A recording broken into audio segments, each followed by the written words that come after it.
नमस्कार। आज हम प्रश्न उत्तर करेंगे झारखंड बोर्ड क्लास 7 साइंस का विज्ञान की बातें। आइए चैप्टर नंबर 3 जल अनमोल संसाधन का प्रश्न उत्तर करते हैं। देखिए, पहला प्रश्न है कि निम्नलिखित वाक्यों के समक्ष सही अथवा गलत का चिन्ह लगाइए। तो पहला प्रश्न है कि भौम जल का स्तर कभी कम नहीं होता है। गलत, भौम जल का स्तर कम हो जाता है। दूसरा प्रश्न है कि जल की कमी की समस्या केवल शहरी क्षेत्रों के निवासी करते हैं। गलत, शहरी क्षेत्रों के साथ साथ ग्रामीण क्षेत्रों के निवासी भी जल की कमी का समस्या से ग्रसित हैं। देखिए, तीसरा प्रश्न है कि नदियों का जल खेतों की सिंचाई का एकमात्र स्रोत है। गलत, खेती के लिए नदी के जल के अलावा भूमिगत जल, वर्षा का जल पाइप के द्वारा पहुंचाता है, पंप के द्वारा है सो नदी का पानी से यूज करते हैं या कुआं का यूज करते हैं, नलकूप का यूज करते हैं। तो नदियों के जल के अलावा भी बहुत सारे सिंचाई का साधन है। चौथा प्रश्न है कि भौम जल हर जगह पीने लायक होता है। गलत, भौम जल हर जगह पीने लायक नहीं होता है। अब हम दूसरे प्रश्न की ओर आ गए हैं। प्रश्न है कि रिक्त स्थानों की पूर्ति उचित शब्दों से कीजिए। देखिए, दूसरा का पहला प्रश्न है कि झारखंड में वर्षा का वितरण असम समान है। ठीक है, असम समान है। दूसरा प्रश्न है कि जल की 3 अवस्थाएं ठोस, द्रव और गैस हैं।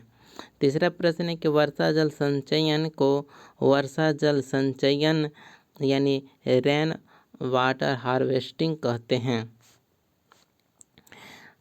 अब चौथा प्रश्न है कि भूमि के अंदर जल के रिसने की प्रक्रिया को जल संभरण यानी इनफिल्ट्रेशन कहते हैं।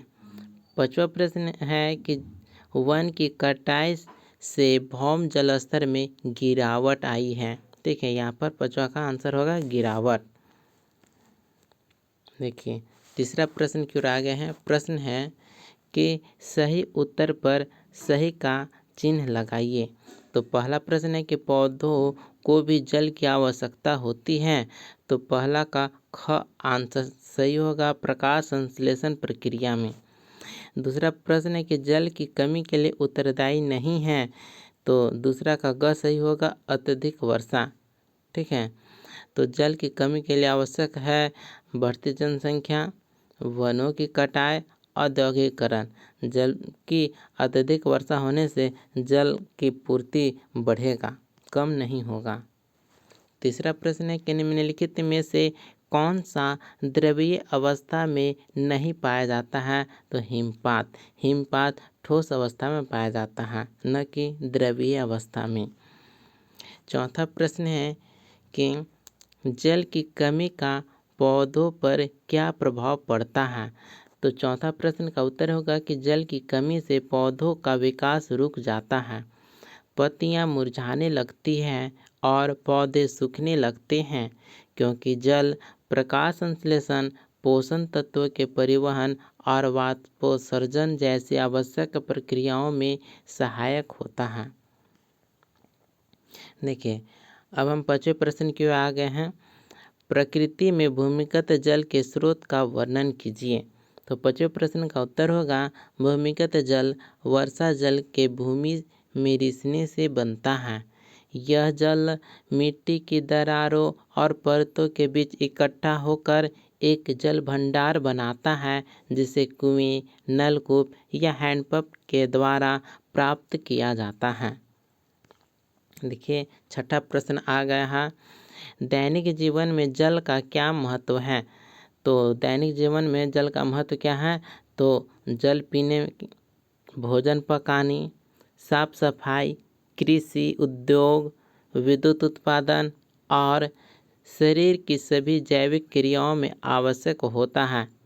इसके बिना जीवन संभव नहीं।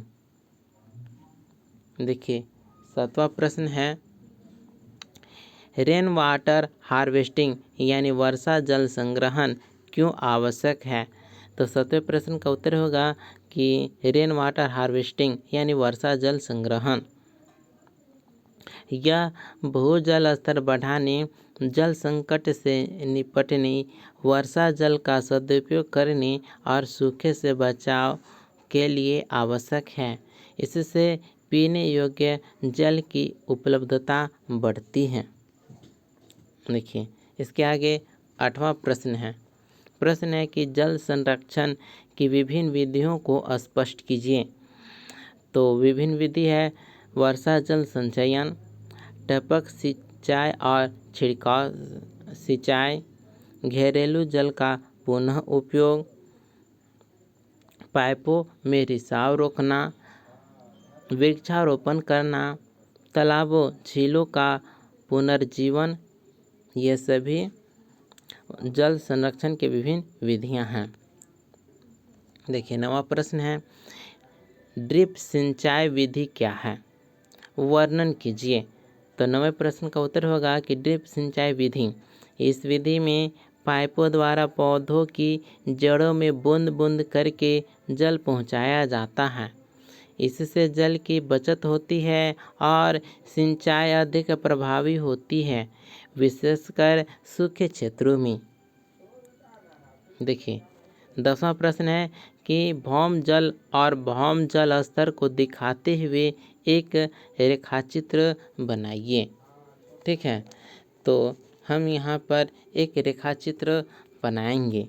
ठीक है, और उसका सभी नामांकन करेंगे कि भौम जल और भौम जल स्तर में संबंधित कौन कौन से चीज़ें आ सकते हैं। देखिए अगला प्रश्न है मान लीजिए आपके क्षेत्र में काफ़ी वर्षा होती है, किंतु गर्मी के दिनों में कुआं का पानी सूख जाता है। आप जल को बचाने के लिए क्या उपाय कर सकते हैं? तो जल को बचाने के लिए हम निम्नलिखित उपाय कर सकते हैं। देखिए पहला पॉइंट है वर्षा जल संचयन करें। दूसरा पॉइंट है जमीन में जल के रिसाव की सुविधा दे। तीसरा पॉइंट अधिक से अधिक पेड़ लगाएं। चौथा पॉइंट बर्बादी रोके, रिसाव बंद करें। 5वां पॉइंट जन जागरूकता फैलाएं। देखिए इसके बाद अगला 12वां प्रश्न है कि भौम जल स्तर के नीचे गिरने के लिए उत्तरदायी कारकों का वर्णन कीजिए। तो 12वां प्रश्न का उत्तर होगा कि अत्यधिक दोहन, वर्षा जल संचयन की कमी, वनों की कटाई, कंक्रीट सतहों का बढ़ना, औद्योगिक उपयोग। देखिए अब इसके बाद 13वां प्रश्न की ओर आ गया है। प्रश्न है कि समझाइए कि भौम जल की पुनः पूर्ति किस प्रकार होती है। तो 13वां प्रश्न का उत्तर होगा कि वर्षा का जल मिट्टी में रिसकर जल धाराओं से होकर नीचे जाकर जल भंडारों में एकत्र होता है, जिससे भौम जल की पुनः पूर्ति होती है। इसे इनफिल्ट्रेशन प्रक्रिया कहते हैं। अब हम अगला प्रश्न की ओर आ गए हैं। प्रश्न नंबर 14 झारखंड सरकार गांव तथा शहरों में जल संचयन के लिए किस तरह का कार्य कर रही है? इसमें हमारी क्या सहभागिता है? तो झारखंड सरकार छत पर वर्षा जल संग्रहण, तालाबों का निर्माण, रेन वाटर हार्वेस्टिंग सिस्टम को अनिवार्य बना रही है। हमारी सहभागिता इसमें जागरूकता फैलाने, जल बर्बादी रोकने और समय इन विधियों को अपनाने की होनी चाहिए। अगला प्रश्न है प्रश्न संख्या 15। अंतिम प्रश्न है कि पृथ्वी पर 3/4 भाग में जल है, फिर भी पेयजल की समस्या है, कारण बताइए। तो 15वें प्रश्न का उत्तर होगा कि पृथ्वी के जल का 97% खारा है।